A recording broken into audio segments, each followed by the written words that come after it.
All right, we're back on. Hopefully you can all see me. So I think we're good to go. Just checking out some technical issues. Right now we are live, and I'm checking to see if I can get the feed. So if you've got any questions at the end, I'll have to check on the phone. Right now I can't see the live updates, but this is kind of post a online poll, just kind of taking a feel for, first time Ironman race participants. A lot of the people I coach are going to be first timers out there, and I'm just curious, going into 2019, what are people most worried about?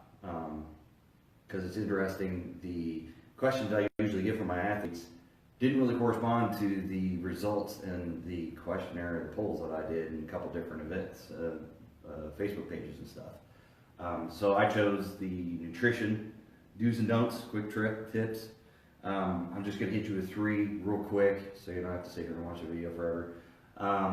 Perfect timing, the day before Thanksgiving, when we're all going to go home and probably pig out more than we should. But this is more for racing and not for, overall nutrition and how you should be eating or not eating, so don't worry about that.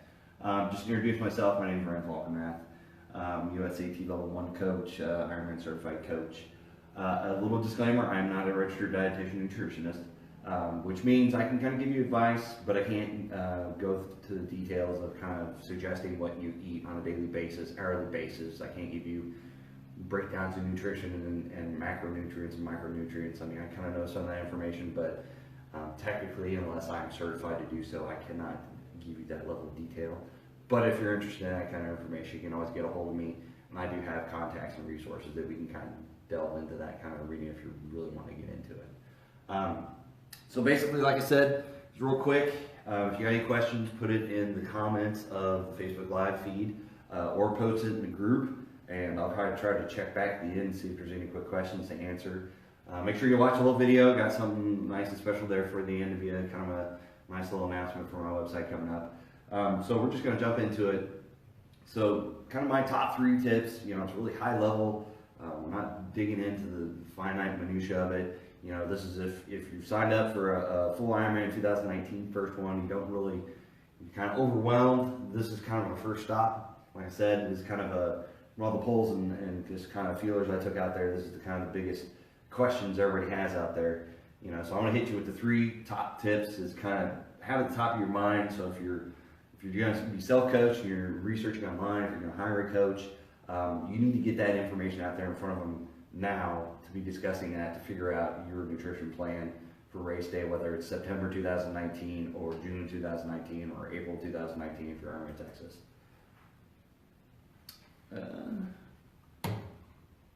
Make sure I am on the PowerPoint. All right. So this is specifically geared towards kind of full Ironman. You can apply to the half as well. Nutrition does play into a factor into that, especially towards the end of the run. But my 3 main tips are going to be: watch out for you're not eating enough, which is probably 95% of the concern out there. Is I'm going to get to the end of the race and I haven't eaten enough. I'm just going to run out of energy. We're going to die on the course from malnutrition, which isn't going to happen. Eating too much, there is that problem. If you're just you've seen some of the races, and 30 people or people tape 30 goos to their bike frame. And then you just kind of wonder how in the world they're going to eat all that. Don't go to the opposite end of the spectrum where it's just a smorgasbord out there and you're just going from A station to A station and having a picnic out there. And then I'm going to hit you with not all nutrition is equal. So there is a lot of dollars being spent in marketing and advertising, and just because they have the nicest ads or they have the best explanation of why you should use their product, it doesn't mean that one product is better than the other, or even that nutrition-specific products are better than real feed. So a lot of information here. I'll post a replay so you can kind of pause it.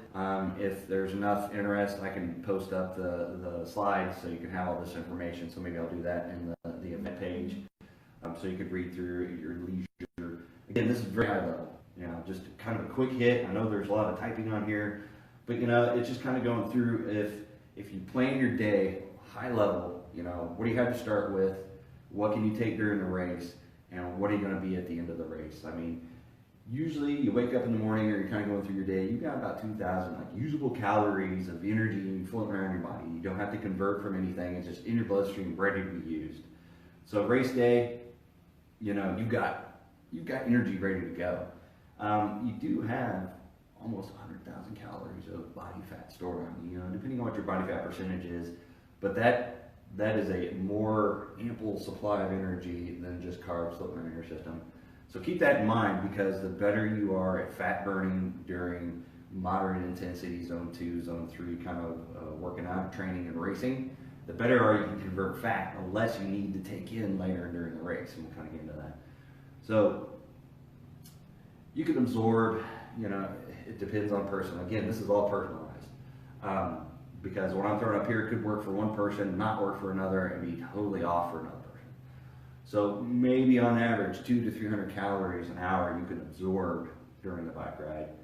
And usually, so 200 on the run, maybe 300 on the bike, because the bike you're not using as much, you're not jostling around, you're not running, you're not shaking your stomach around.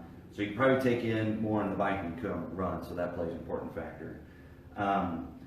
Average calorie usage for energy for an Ironman is about 10,000 calories. So from start to finish, it could be 12, could be 9 or 8. I mean, it just depends on your training and your energy usage and how well adapted you are for the event.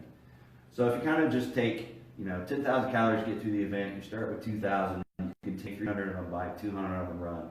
If you do the math, you kind of make an assumption maybe the race takes about 14 hours. So at the end of the day, you're about a deficit of 3,100 calories. So again, you can look at the math. I'm not going to bore you going through all of it. So basically, you will be at a deficit at the end of the race. There is no way that you're going to absorb enough calories unless you're going so slow that you're able to absorb more calories than you're using, which is highly unlikely and highly impossible. So you will be at a deficit. But just because you're at a deficit doesn't mean you're going to drop dead at the end of the race. But if you start creeping up to 6 out, if you come to race day and you didn't eat breakfast, you've already used up 1,000 calories just getting to the venue, getting set up, getting everything, walking around, going to porta potties, doing whatever, and just nerves, eating up your calorie reserves if you didn't do breakfast. If you didn't take something right before the swim, you could make that deficit 5,000, 6,000, and you will pay for that on the run. So you do have to be mindful of, planning from start to finish on race day. The days leading up to it do play a factor. You don't want to deprive yourself. You don't want to try to get the race weight by starving yourself. But you also don't need to do carb loading. You don't need to do a big old pasta dinner the night before, because it'll take any excess calories and just dump it into the fat stores. So it's harder to reach the next day. So it's not just going to be floating around for you to use. And if you eat a huge breakfast, it's just going to sit in your gut and not process. So you got to be careful. But you do have to do something about it. You can't, on a full distance Ironman race, you're not going to make it through without taking some sort of nutrition calories on the bike and the run. So the problem is you have to eat more calories you can convert immediate fuel, which could spell GI issues, bloated stomach. So you have to be careful, because even though you may be able to take in 200 or 300 calories, you may be able to process it, you're probably going to have to eat more than that in order to get just that amount out of the food. So you're processing it, but you're only getting a certain amount, because what you're eating typically is not going to be 100% usable for immediate energy. So you've got to take into account that you might have to be eating more than you can actually process. So most needs to be carbs and quickly converted. So if you're eating something high in fat, that's not the time to be eating your hummus out there or eating your avocados, which is high in healthy fat. You want things that are readily processed. That's where your goos and stuff kind of come in. It's just it's basically sugar going straight into the bloodstream. You don't eat training. If you don't eat in training like you plan to eat during your racing, your body will not process enough. So you'll see this repeated a lot in my little presentation here. It's only 4 slides. If you don't practice how you're gonna race, and that goes for training, that goes for anything. If you don't practice your nutrition during your training, you will ultimately not be prepared. I won't say you'll fail, but your body may not use it. If you're going to live off the nutrition on the course, the goos, the gels, the chomps, the Cliff Bars, pretzels, chips, whatever they got on the run course, whatever they got on the bike course, bananas, Gatorade Endurance. If that's what you're going to use on race day, then that's what you need to train with for all your training. Don't just 2 weeks before, I better start switching over to what's going to be on the course. What you're doing in your off season in January for your September race, do it the whole time. That way your body gets used to it, it understands how to process it. You figure out if you can process it. If Gatorade Endurance makes you gag and want to throw up when you're drinking it, just using it on a normal training day, it's probably not going to be best on race day. So, would also I foreshadowed, how much can you absorb and what intensities can you absorb it, and how many carbs versus how much fat can you absorb and process while you're going. Because there's the side of actual intaking and processing calories and converting it to energy. There's the other side of you can convert some of that fat if you've been adapted during your training and your other daily nutrition. If you can process fats during the race, if you're riding your bike in zone 2, you are processing some fat. Some people can process up to 70% fat while they're riding in zone 2, and that's at like 23 miles an hour. They've trained for that. They've trained their entire year to be processing that fat at that energy output on the bike. So it pays to know, like getting a metabolic assessment, it's not just for elite athletes. You can actually find your zones, what fat you're burning on what zone, what carbs you're burning on what zone, how many calories an hour you're using in each zone. So then you can get really specific. How many calories am I using, and it's testing at the start, testing in the middle, testing right before the race. If you want to really know, you need to be thinking about, is there some metabolic testing I can do? I know there's some different gyms and stuff that have really affordable testing procedures. You can get that figured out. So this all goes into figuring out how much do you really need. Because there is a case where if you don't take enough in during the day and during the race, especially during the bike, to be prepared for the run, you're going to get to the run, you're either going to walk and feel horrible, or pass out, have to go to medical, or you're just going to bonk and you're not going to feel good, and you're going to get to the end of the race, lightheaded and just feeling crap. So you got to be careful. Make sure you get enough. There's also the other side of getting too much. So if you're worried about it, you got your rolling food truck going on your bike, down the road, and you're taking in 500-600 calories an hour on the bike, and then you're worried about the run, and every aid station you're taking a goo, a chomp, a gel, and Cliff Bars and bananas and everything. That stuff just sits in your gut, especially if you're trying to run or trying to speed walk your way to the finish line. You're not going to process it.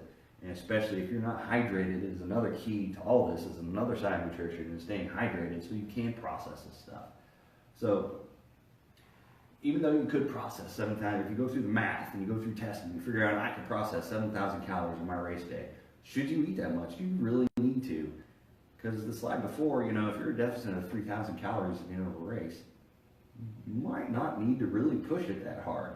Some of my best race days have been days that I had a good solid breakfast, a good snack right before the race, and ate well on the bike the first half, whether it be Olympic or half Ironman. Basically for the run, just doing Gatorade and water. So those have been some of my best races. No GI distress, no energy issues. You get to the end and you're feeling good. Don't buy the hype that eating cures all. Some people, if you're feeling this, feeling that, have a snack or whatever. I think a lot of things could be confused between malnutrition and hydration on the run. So just be careful that, if you're feeling down, you're thinking, oh, that chicken broth is going to fix me up. It might or it might not, but like I said, we're going to come back to practice your intake during training. You won't die necessarily bonk from a calorie deficit in the race. Even if you're at a deficit, you might not bonk. You more than likely will not die on the race course. You might end up in a medical if you pass out, but very rarely have I heard of anybody actually dying from malnutrition on the race course. So don't get too worked up that you're taking in not enough and you just got to keep cramming it in. Even if you feel full and you're like, I got to get my 200 calories an hour. If you're not feeling hungry and your energy level's good, maybe you just back off the solids and stay on, Gatorade or sports drink. Don't buy the hype that you have to have. Keep eating food. Know the difference between dehydration and calorie depletion. You know, if you're lightheaded, dry mouth, very tired, cramping, always due to lack of sodium, potassium, whatever, you know, if you've got some situations going on, it could be dehydration. It might not be, you know, lack of nutrition in a race. So just be aware of that. Do some research or talk to your coach. You know, make sure that you're doing the right things early on in your training so you know the difference.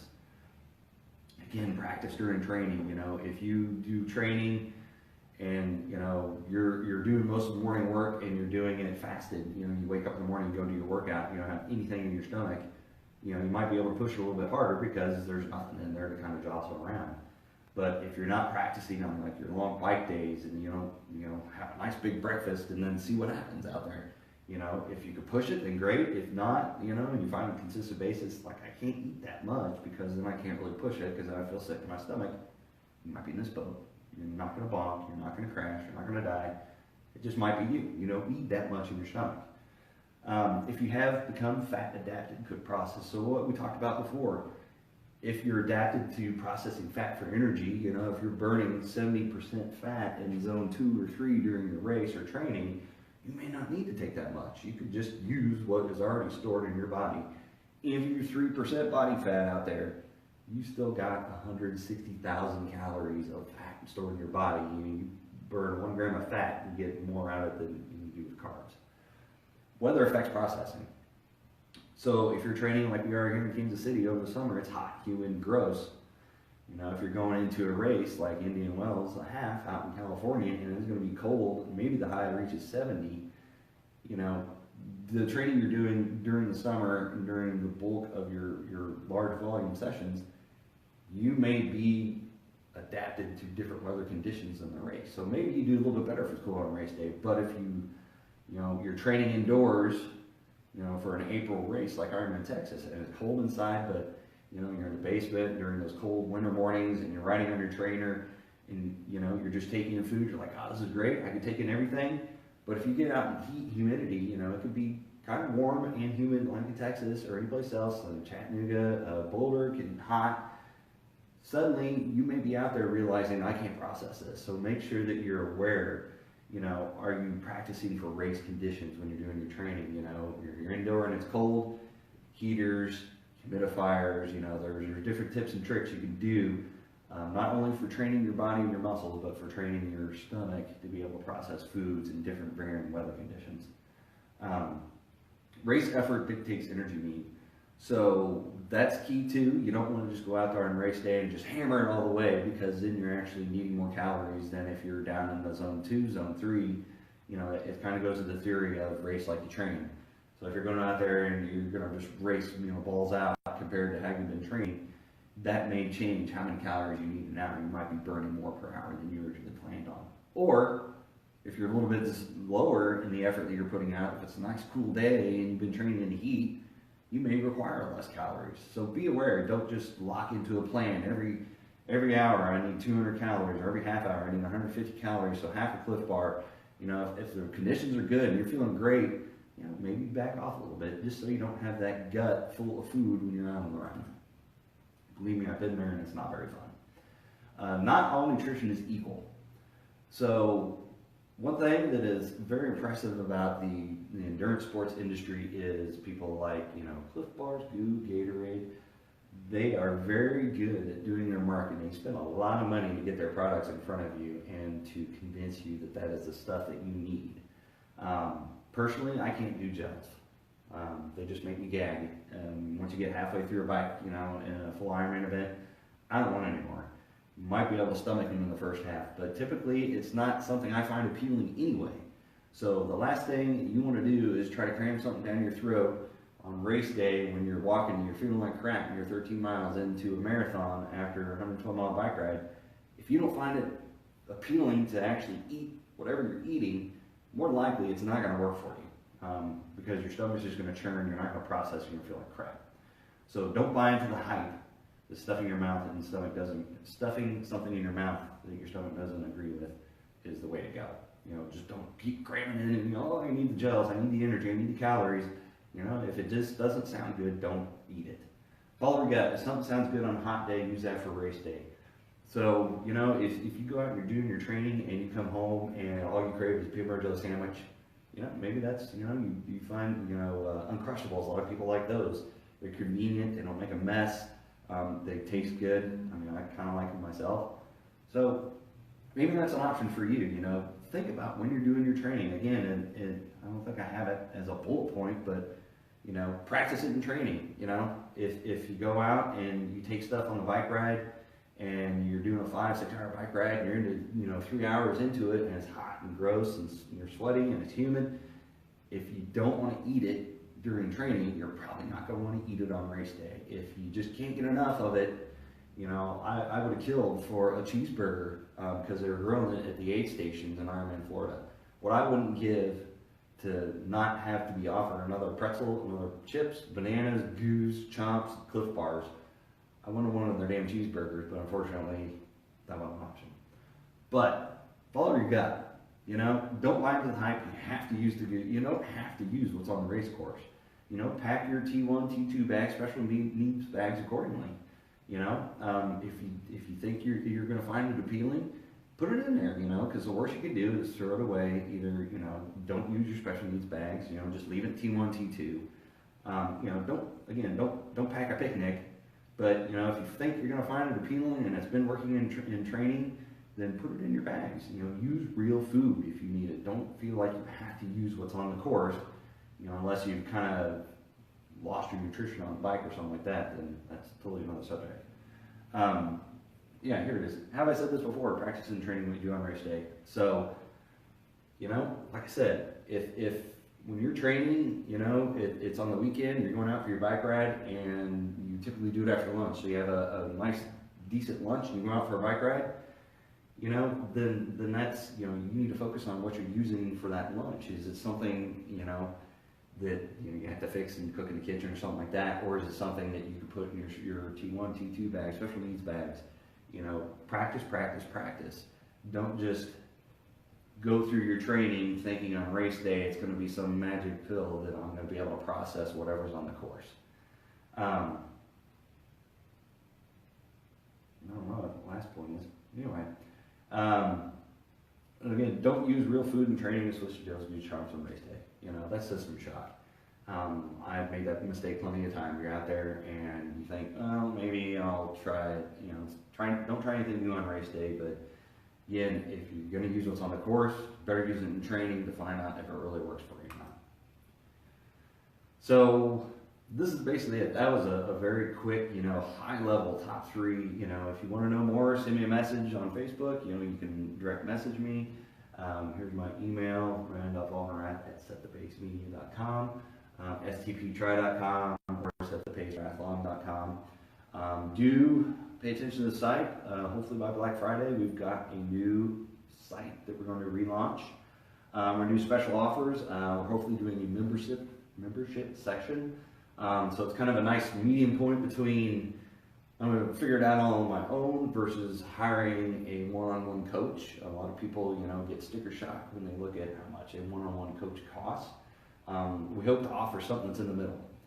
Training plans, tutorials, other assistance, ask a coach, that type of thing. So you can get in there and find a nice medium spot where you don't have to spend a bunch of money, but you're also not just getting information for free out there on Facebook, because, hopefully by now most of us figured out that Facebook, I won't say it's fake news, but, not always is it the best information that's out there. So, so again, if you want to know more, you drop me a line. Like I said, pay attention, bookmark the website. You can do stptry.com. That'll get you there, or setthepacetriathlon.com. That'll get you there as well. And if you want to know more, drop me a line. Mention you watches this video. So if you've made it this far through all my ramblings and it maybe makes sense, maybe doesn't make sense, you have more questions, mention you watch this video. Maybe put something in the subject line. I watched your video and I thought you're awesome. Maybe there'd be something a little extra special for you if you wanted more information or you had some questions or you work something out. So that's basically it. Kind of, the quick hitter. I'm going to check back to see if we've got any messages or questions. Right now, I don't see any in the discussion. check in. So don't jump out on me yet. Comment and post. Just check on my phone to see if we've got any messages or anything like that. Well, right now I don't see any comments or anything. So thanks for watching. Happy Thanksgiving. Have good holidays. Like I said, bookmark the site. Come back on Black Friday. Basically, there'll be kind of an initial launch offer that basically will never be out there again. So pay attention for that, and thanks for watching.